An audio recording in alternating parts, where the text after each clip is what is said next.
అయితే ప్రభుజీ మనం ఇవి ఆచరించాలి అని అంటే తెలుసుకోవాలి, తెలుసుకున్నవి ఆచరణలో పెట్టాలి అని అంటే మనం నిత్యం అంటే పొద్దున్న లేచిన దగ్గర నుంచి భగవంతుని స్మరణలో ఉండాలా? అసలు ఎవరిని స్మరించుకోవాలి, ఏ రకంగా స్టార్ట్ చేయాలి డే అనేది? చూడండి, ఒక రోజు మనకు వచ్చింది అంటే అది భగవంతుడి యొక్క కృప వల్లే కదండి.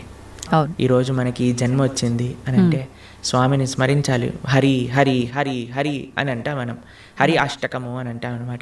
హరినామ స్మరణతో ప్రారంభం చేయాలి రోజు అని చెప్తారు. భగవంతుడికి, మన ఆచార్యులకి, గురువులకి అందరికీ ఒకసారి నమస్కారం చేసుకోవాలి. పృథ్వీని నమస్కరించాలి, ఎందుకంటే ఆవిడ మన జనని. కానీ ఆవిడ మనల్ని భరిస్తుంది కదండి. మనం ప్రతిరోజు అడుగు పెడుతూ ఉంటాం పృథ్వీ పైన, వివిధ రకములైన కృత్యములు చేస్తూ ఉంటాం అనమాట. కాబట్టి ఫస్ట్ లేవంగానే, ఎంతమందికి అలవాటు ఉందో లేదో తెలియదు కానీ ఫస్ట్ లేవంగానే భూమాతను స్మృశించాలి. శ్లోకములు ఉన్నాయండి, శ్లోకములు నేర్చుకోగలిగితే నేర్చుకోండి. కానీ ఆ భావన, అమ్మా నీ పైన అడుగు పెడుతున్నాను కదా, మమ్మల్ని క్షమించు, మమ్మల్ని రక్షించు అనే ఒక భావనతో మనము నేలని స్పృశించి నమస్కరించుకోగలిగితే అది చాలా అద్భుతమైన విషయం అనమాట. దాని తర్వాత మనం భగవంతుని స్మరించి పృథ్వీని స్పృశించి నమస్కరించుకొని మన గురువులకి, ఆచార్యులకి నమస్కారం చేసుకొని, మీకు ఒక విషయం చెప్తాను. అన్నిటికంటే ముందు 2 అక్షరాలతో ప్రారంభమయ్యేది రోజు పూర్వకాలంలో, హరి అని. ఇప్పుడు కూడా 2 అక్షరాలతో ప్రారంభం అవుతుంది, కాఫీ అని. కరెక్ట్. కాఫీ అనకుండా పక్కన పెట్టి హరి అనటంలో నిద్ర లేవాలి. ఓకే. నిద్ర లేచిన వెంటనే స్నానం ఆచరించాలి. మీకు ఒక విషయం తెలుసా అండి, స్నానం అనేది సనాతన ధర్మంలో చాలా ముఖ్యమైన విషయం. మనము చాలామందికి అర్థం కాదండి, స్నానం లేకుండానే రోజును ప్రారంభం చేసేయటము, వంటింట్లోకి వెళ్ళిపోవటము, తర్వాత టిఫిన్ చేసేయటము, ఇలాంటివన్నీ చేస్తూ ఉంటారు. చాలా పెద్ద తప్పది. మనం ప్రొద్దున లేవంగానే భగవంతుని స్మరించుకొని ముందు చేయవలసింది స్నానము. స్నానంలో కూడా గంగే చ యమునే చైవ గోదావరి సరస్వతి నర్మదే సింధు కావేరి జలేస్మిన్ సన్నిధిం కురు. అన్ని నదులను కూడా, గంగా జలమును, యమునా జలమును మనం స్మరించుకొని స్నానం ఆచరించాలి. మీకు ఇంకొక విషయం చెప్తాను, చాలామందికి తెలియని విషయం. మన ధర్మం మనకి చెప్తుంది, స్నానం ఆచరించేటప్పుడు వస్త్రం లేకుండా స్నానం ఆచరించకూడదు. మనము ఒక బట్ట కట్టుకొని స్నానం చేయాలి. అది ఆ నీటికి, ఆ దేవతకి మనం ఇచ్చే గౌరవం అన్నమాట. కాబట్టి స్నానం ఆచరించేటప్పుడు అపవిత్ర పవిత్రోవ సర్వావస్థాన్గతోపివ యత్స్మరేత్ పుండరీకాక్షం సబాహ్యాభ్యంతర శుచి. పుండరీకాక్ష పుండరీకాక్ష పుండరీకాక్షాయ నమః. శ్రీ విష్ణు శ్రీ విష్ణు శ్రీ విష్ణు భగవన్నామ. ప్రొద్దున లేచినప్పటి నుంచి భగవన్నా, స్నానం ఆచరించేటప్పుడు భగవన్నాం, భగవంతుడి ముందుకెళ్ళి భగవన్నా, రోజంతా భగవన్నాం. ఎంత మనము భగవంతుడి యొక్క నామంతో మనము కనెక్షన్లో ఉన్నామనుకోండి, అంత మనకి స్పిరిచువల్ ఎనర్జీతో మనం రీఛార్జ్ అయిపోతాం అనమాట. మనకు ఆ స్ట్రెంగ్త్ వస్తుంది. మన రోజులో ఉండే ఆ ఒడిదుడుకులు అన్నీ ఉంటాయి కదండి, వాటన్నిటిని ఎదుర్కొనే ఒక శక్తి మనకి భగవన్నామస్మరణతో వస్తుందన్నమాట. కాబట్టి ప్రొద్దున లేచాక హరినామస్మరణ, దాని తర్వాత చక్కగా మనం చేయవలసినది స్నానం, దాని తర్వాత భగవద్ ఆరాధన. ఇవి చేసేసుకున్నాం అనుకోండి, మనం ప్రొద్దున లేవంగానే ఫోన్కి ఛార్జింగ్ పెట్టేస్తాం కదా, అలా మన శరీరం ఛార్జ్ అయిపోతుంది ఇవి చేసేసుకున్నా. దాని తర్వాత రోజులో ఉండే మన కార్యక్రమాలన్నీ కూడా మనం చేసుకుంటూ ఉండొచ్చు అనమాట. ఓకే. అయితే ప్రభుజీ, మనం ఆచరించే స్నానం ఎంతో ఇంపార్టెంట్ అని చెప్పి మీరు చెప్పారు. అది ఆచరించడం ఒక ఎత్తు అయితే సమయం కూడా ఇంపార్టెంట్ అని చెప్పి అంటుంటారు కదా ప్రభుజీ, ఏ టైంలో స్నానం ఆచరించాలి అని చెప్పి, అది ఎలా చూసుకోవాలి? మనము, మన శాస్త్రాలు చెప్తున్నాయి బ్రహ్మ ముహూర్తంలో నిద్ర లేవాలి అని. అంటే సూర్యుడు వచ్చే ముందు. ఓకే. ఇప్పుడు మీకు ఒక విషయం చెప్తాను. మీ ఇంటికి ఒక గెస్ట్ వస్తున్నారు అనుకోండి, సరే ఈరోజు మీకు పండగ రోజు మీరు ఏం చేస్తారు, అరే ఈరోజు పండగ, త్వరగా లేవాలి, త్వరగా లేసుకొని కార్యక్రమాలన్నీ చేసుకొని నైవేద్యాలన్నీ తయారు చేసుకొని మనం త్వరగా ఈ పండుగను ముగించుకోవాలి, అమ్మవారి పూజ చేసుకోవాలని మీరు అనుకుంటారు, అవునా కాదా చెప్పండి. లేదా ఒక గెస్ట్ వస్తున్నారు అనుకోండి, సపోజ్ మీ గురువు గారు రేపు మీ ఇంటికి వస్తున్నారు అన్నారు అనుకోండి, మీ గురువు గారు ఇంటికి వచ్చాక బయట నాక్ చేశాక మీరు లేచి స్నానం చేసి రెడీ అవుతారా, లేదా ఆయన వచ్చే ముందే అన్ని సదుపాయాలన్నీ కూడా సక్రమంగా చేసుకొని పెట్టుకుంటారా చెప్పండి. వచ్చే ముందే చేస్తాం, అంతే కదండి. ఎవరైనా గెస్ట్ వచ్చినా, మన ఇంటి గురువులు వచ్చినా ఎవరో ఒకళ్ళు అలా చేసుకుంటాం కదా. సూర్య భగవానుడు ప్రత్యక్షంగా మనకి భగవంతుడి యొక్క స్వరూపం మనకి దర్శనమిస్తున్నారు. ఆయన ప్రతిరోజు ఉదయించే ముందే మనం నిద్ర లేవాలి, దాన్ని బ్రహ్మ ముహూర్తము అని అంటారు. సూర్యోదయం కంటే ముందు మనం నిద్రలేచి మన యొక్క స్నానాది కార్యములన్నీ పూర్తి చేసుకొని మనం రెడీగా ఉండాలి సూర్యుడిని స్వాగతించడానికి. మన యొక్క భగవన్నామ స్మరణ చేసుకుంటూ మనం రెడీ అయిపోతాం అనమాట. అందుకే సంధ్యావందనాది కార్యక్రమములు మనం ప్రొద్దున పూట, మధ్యాహ్నం పూట, సాయంకాలం పూట 3 పూటలు చేస్తాం అనమాట.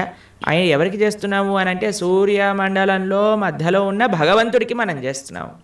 కానీ ఆయన మనకి భగవంతుడిని దర్శింపజేసే ఒక ప్రత్యక్షమైన క్యారియర్. ఓకే, కాబట్టి మనం ఆయన వచ్చే ముందే మనం నిద్ర లేవాలి. ఆయన రాకముందే మన యొక్క నిత్య కృత్యములన్నీ కూడా పూర్తి చేసుకొని మనము ఆధ్యాత్మిక కార్యక్రమంలో నిమగ్నమై ఉండాలి. ఓకే, మీరు చూడండి, ప్రొద్దున పూట లేవటం అనేది అటు మన ఆరోగ్యరీత్యా, అలానే సామాజిక పరంగా, అలానే మన ఆధ్యాత్మికంగా, శారీరకంగా, మానసికంగా అన్ని విషయములలో మనకి మంచి చేస్తుంది. అందుకే early to bed and early to rice keeps a man healthy, wealthy and wise అని అన్నారు. కాబట్టి ప్రొద్దున పూట బ్రహ్మముహూర్తంలో నిద్ర లేచి స్నానం ఆచరించవలే. ఇది ప్రతి సనాతన ధర్మానికి సంబంధించిన వారు తప్పక ఆచరించాల్సిన ఒక పద్ధతి. ఓకే, అయితే ప్రభుజీ మనం మాట్లాడుకున్న దాంట్లో ఇంకొకటి భగవంతుడి ఆరాధన. చాలా వరకు అంటే ఇంట్లో మగవారు పూజ చేస్తేనే మంచి ఫలితం పొందుతారు అని చెప్పి ఈ మధ్య కాలంలో చెప్తున్నారు. కానీ ఎక్కువగా ఆడవాళ్ళే పూజ చేస్తుంటారు. అసలు నిజంగా ఆడవాళ్ళే పూజ చేయాలా, మగవారు చేయొచ్చా? అసలు మగవారు చేయాల్సిన కార్యక్రమాలు ఏంటి ఆధ్యాత్మిక పరంగా? ఎవరెవరు ఉద్ధరింపబడాలి అని అనుకుంటారో, ఎవరెవరికి భగవంతు అనుగ్రహం కావాలనుకుంటున్నారో వాళ్ళు చేయాలండి. మీకు ఒక విషయం చెప్తాను. ఒక మగవాడు పూజ చేసిన, ఆరాధన చేసిన, పుణ్యం చేసిన, పునస్కారం చేసిన దాంట్లో ఉండే 50% ఆడవారికి వెళ్తుంది. ఓకే, ఎంత? 50%. 50%. ఏదైనా పాపం చేశాడనుకోండి, దాంట్లో 1% కూడా ఆడవారికి రాదు. అదెలా ప్రభుజీ? మరి పుణ్యం అయితే పుణ్యం 50% వెళ్తుంది, పాపంలో వెళ్ళదు. ఓకే, స్త్రీ చేసిందనుకోండి పుణ్యం 1% హస్బెండ్కి రాదు, 100% ఆవిడ దగ్గరే ఉంటుంది. స్త్రీ ఏదైనా పాపం చేసిందనుకోండి, దాంట్లో 50% హస్బెండ్కి వెళ్తుంది. ఇది ఒక బంపర్ ఆఫర్ అనమాట, మన శాస్త్రాలు ఇచ్చింది. బాగుందా మీకు? బాగా అనిపిస్తున్నట్టుంది మీకు.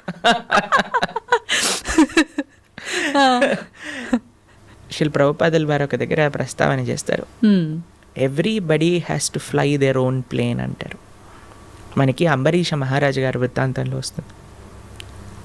అయినా ప్రొద్దున లేవంగానే నిరంతరము కూడా భగవంతుడి యొక్క ఆరాధనలో, ఆయన చేతులన్నీ కూడా భగవంతుడి యొక్క పూజలో, పాదాలు భగవంతుడి యొక్క ఆలయ ప్రదక్షిణలో, మనసు భగవంతుని చింతించటం. సవై మన కృష్ణ పదార విందయో వాచాంసి వైకుంఠ గుణానువర్ణనే కరే హరేర్మందిరమార్జనాదిషు అని ఆయన యొక్క దినచర్య మొత్తం చెప్తారనమాట. ఇక్కడ వారి భార్య ఆరాధనకి నీళ్లు తేవడానికి హెల్ప్ చేసినా సరే ఆయన అనేవారట, నా పూజ నేను చేసుకుంటాను, మళ్ళీ నీ పూజ నువ్వు చేసుకో. ఆయన అన్ని సదుపాయాలు సమకూర్చుకొని, ఎందుకంటే చూడండి, భగవంతుడితో మనకుండే రిలేషన్షిప్ ఎక్స్ట్రీమ్లీ పర్సనల్ అండి. స్వామి మన తండ్రి, స్వామి మన తల్లి. ఇప్పుడు చూడండి, మీకు ఒక విషయం చెప్తాను. మన ఇంట్లో ఎవరిదైనా పుట్టినరోజు ఉందనుకోండి, మనం ఏం చేస్తాం? ఒకసారి మాకు ఈ సంఘటన ఎదురైందనమాట.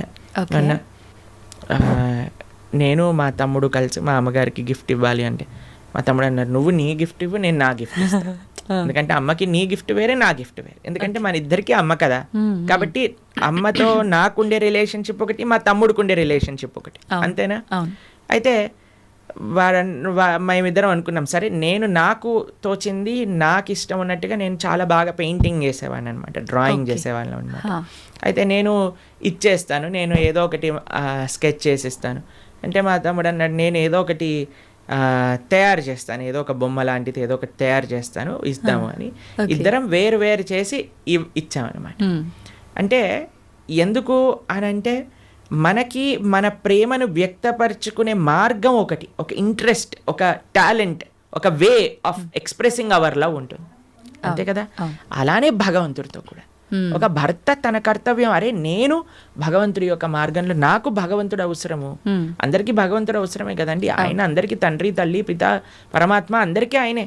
కాబట్టి మనం ఎలా ఆలోచించాలి అని అంటే, ఒక హస్బెండ్ తన ఆరాధన తాను చేసుకోవాలి, ఒక వైఫ్ తన ఆరాధనలోకి సంబంధించిన విషయములని సమకూరుస్తుంది, వంట చేసిస్తుంది, పూలమాలలు కట్టిస్తుంది.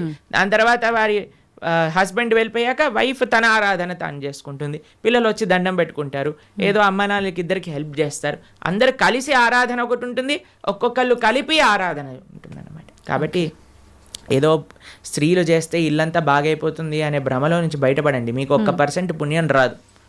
కాబట్టి జాగ్రత్తగా మీ పూజ మీరు చేసుకోండి, మీరు బాగుపడాలి అని అనుకుంటే. కాబట్టి పురుషులు తప్పకుండా ఆరాధన చేయాలి. పురుషులు ఆరాధన చేస్తున్నారు కదండి, స్త్రీలు వదిలేయకూడదు. పురుషుడి ఆరాధన పురుషుడికి, స్త్రీ ఆరాధన స్త్రీ, పిల్లల ఆరాధన పిల్లలకి, అందరికి. ఇప్పుడు చూడండి, ఇంటి పెద్ద తింటే మిగతా వాళ్ళందరూ కడుపు నిండిపోతుందా? లేదు, ఎవరికి వాళ్ళు తినాల్సిందే అంతే కదండి. మీరు అంటారు కదా, అయ్యా మీరు తినండి, అయ్యా మేము పర్వాలేదు, మీరు తింటే మాకు తిన్నట్టే అని అంటారా? లేదా మీ హస్బెండ్ వచ్చి అమ్మ నువ్వు తినేసి నాకేం పర్వాలేదు, నువ్వు తింటే నేను తిన్నట్టే అంటారా? కాదు కదా. ఎవరెవరికి శక్తి కావాలంటే వారు వారు భోజనం చేయాలి. అలానే మనం కూడా మనకి శక్తి కావాలి, మనకి భగవంతుడి యొక్క కృప కావాలి అంటే మనం భోజనం చేస్తే ఎలా అయితే మనకి శక్తి వస్తుందో మనము ఆరాధన చేసుకుంటే అలా మనకి భగవంతుడి యొక్క కృప అనేది లభిస్తుంది. ఓకే ప్రభుజీ, చాలామంది ఏదైనా మంచి జరిగినా చెడు జరిగినా నా అదృష్టం బాగాలేదు, నా రాత ఇంతవరకే ఉంది, భగవంతుడు ఇలా రాశాడు అని చెప్పి అంటూ ఉంటారు. నిజంగా అంటే మన చేతిలో ఏముండదా, మనం చేసే పనులను బట్టి మన లైఫ్ని డిసైడ్ చేసుకోవడం? భగవంతుడు పుట్టినప్పుడే అవన్నీ డిసైడ్ చేసి ఇలా అని చెప్పి చూస్తాడా? మనకి ఒక సర్కమ్స్టెన్స్ ఇస్తాడండి భగవంతుడు. చాయిస్ ఎప్పుడు మన చేతుల్లోనే ఉంటుంది, మనం ఏం చేయాలి అని. ఫర్ ఎగ్జాంపుల్ మీకు ఒక విషయం చెప్తాను.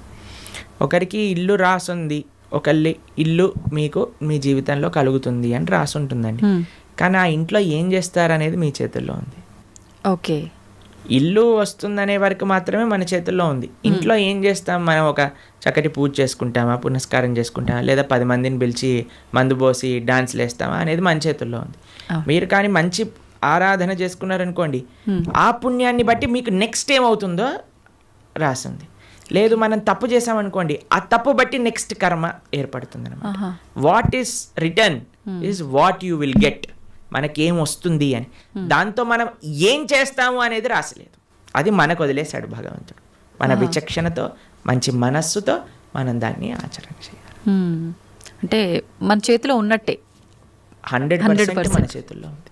ఇప్పుడు అంటుంటారు కదా, పరిస్థితులను బట్టి ఇంట్లో వాతావరణాన్ని బట్టే పిల్లల బుద్ధులు కూడా అని చెప్పి, ఇప్పుడు ఇది కూడా అలాగే భగవంతుడు మనకు ఒక ప్లాట్ఫామ్ ఇచ్చి వదిలేశారు, ఎలా అనేది మన చేతుల్లోనే ఉంది. ఇప్పుడు మీకు ఒక ఫోన్ ఇచ్చారనుకోండి, ఫోన్ ఇచ్చారు, ఫోన్తో మీరు ఏం చేయొచ్చు అనేది మీ చేతుల్లో ఉంది. ఒకళ్ళు ప్రవచనమైనా అయినచ్చు, లేదా పిచ్చి పిచ్చి సీరియళ్ళు సినిమాలైనా చూడొచ్చు.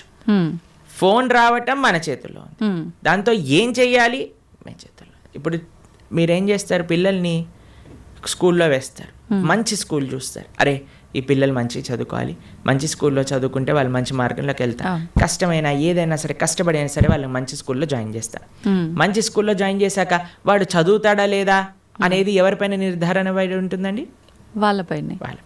ఒక స్కూల్లో ఒక టీచర్ 10 మందికి ఒకటే రకంగా చదువు చెప్తుంది, కానీ ఒక్కొక్కరు ఒక్కొక్క విధానంగా చూసుకుంటారు. ఎందుకు? వాళ్ళ శ్రద్ధ బట్టి. ఓకే, అలానే మన జీవితంలో కూడా ఏమీ నీ దగ్గరకు వస్తుంది అనేది రాసి ఉంటుంది, దాన్ని ఎలా యూస్ చేస్తావు అనేది నీ చేతుల్లో ఉంది.